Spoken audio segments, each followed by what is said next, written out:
আমরা বাঙালিদের পাতে দুপুরবেলা যদি একটু মাছ না থাকে ভালো লাগে না। তাই আজকে বানিয়েছিলাম কাতলা কালিয়া। খুব সহজভাবে বানিয়েছিলাম, সেই রেসিপি আপনাদের সাথে শেয়ার করে নিচ্ছি। মিক্সির জারে প্রথমে দিয়ে দিলাম জিরে, গোটা জিরে, লঙ্কা আর টমেটো, একটা পেস্ট তৈরি করে রাখলাম। এবারে মাছের গায়ে নুন, হলুদ আর কাঁচা সর্ষের তেল ভালো করে মাছের মধ্যে মাখিয়ে 10 মিনিট মাছটাকে রেস্টে রেখে দেবো। এতে মাছের মধ্যে নুনটা ঢুকলে মাছটা ভাজার পরে স্বাদটা ভালো লাগে। সর্ষের তেল দিয়ে দিয়েছি কড়াইতে। সর্ষের তেলটাকে বেশ ভালো করে ধোয়া ওটা গরম করে নিয়ে এবার মাছটাকে লাল লাল করে ভেজে নেব। মাছ ভাজা হয়ে গেছে, মাছটাকে অন্য পাত্রে তুলে রেখে সমস্ত মাছটাকে একই রকমভাবে ভেজে নিয়ে একটু তেলটা কমিয়ে রেখেছি, কারণ অতটা তেল আমার রান্নাতে লাগবে না। ভালো করে আবারও তেলটাকে গরম করে নিয়ে কালো জিরে আর একটা কাঁচা লঙ্কা ফোড়নে দিয়ে দিলাম। ফোড়ন থেকে একটা মিষ্টি গন্ধ বেরোতে শুরু করেছে, সেই সময় দুটো বড় সাইজের পেঁয়াজ কুচিয়ে এর মধ্যে দিয়ে দিচ্ছি। পেঁয়াজটাকে দিয়ে বেশ ভালো করে ভেজে নিচ্ছি। তার আগে দিয়ে দিলাম 1 চামচ নুন। নুনটাকে দিয়ে পেঁয়াজটাকে ভালো করে নাড়াচাড়া করে নেওয়ার পর দেখুন পেঁয়াজটা কিন্তু একটু রঙটা চেঞ্জ হতে শুরু করেছে। সেই সময় গ্যাসের ফ্লেমটা মিডিয়ামে করে দিয়ে 1 চামচ আদা বাটা দিয়ে দিলাম।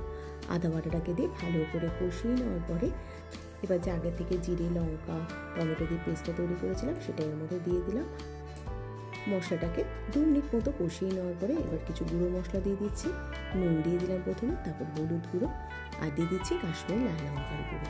ভালো করে মশলাটাকে গ্যাসের ফ্লেমটা মিডিয়ামে রেখে কষিয়ে নেব। মশলা যত কষানো হবে স্বাদটা কিন্তু তত ভালো হবে। মশলাটা খুব সুন্দর করে কষিয়ে নেওয়া হয়ে গেছে। এবার গ্রেভির জন্য উষ্ণ গরম জল এর মধ্যে দিয়ে দেবো। উষ্ণ গরম জল দিলে যে কোনো রান্নার স্বাদটা কিন্তু ভালো হয়। যে কোনো রান্নাতে উষ্ণ গরম জল দেওয়ারই একটু চেষ্টা করবেন। উষ্ণ গরম জলটাকে দিয়ে ভালো করে মিশিয়ে নিয়ে এবার ঝোলটাকে ফোটার জন্য ঢাকা দিয়ে রেখে দেবো প্রায় 7-8 মিনিটের জন্য। 7-8 মিনিট পর ঢাকাটা খুলে নিলাম। ঝোলটা খুব সুন্দরভাবে ফুটে গেছে। আবার একটু হালকা হাতে নাড়াচাড়া করে নিয়েছি। এবার ভেজে রাখা মাছগুলো এর মধ্যে দিয়ে দিচ্ছি। সমস্ত মাছগুলোই একবারে দিয়ে দিলাম। এবার হালকা হাতে নাড়াচাড়া করে নিয়ে তারপর ঢাকা দিয়ে রেখে দেবো প্রায় 7-8 মিনিটের জন্য। 7-8 মিনিট পর ঢাকাটা খুলে নিচ্ছি। আবারও সমস্ত কিছুকে একটু হালকা হাতে নাড়াচাড়া করে নিচ্ছি। রান্নাটা হয়ে গেছে। এবার রান্নাটা শেষ পর্যায়ে 1 মুঠো ধনেপাতা আর 2টো চেরা কাঁচা লঙ্কা দিয়ে দিলাম। এই রান্নার শেষে কাঁচা লঙ্কাটা দিলে তারপরে যদি স্ট্যান্ডিং টাইমে রেখে দেওয়া হয় ঝোলের স্বাদটা কিন্তু খুব সুন্দর হয়, গন্ধটা আরও ভালো লাগে।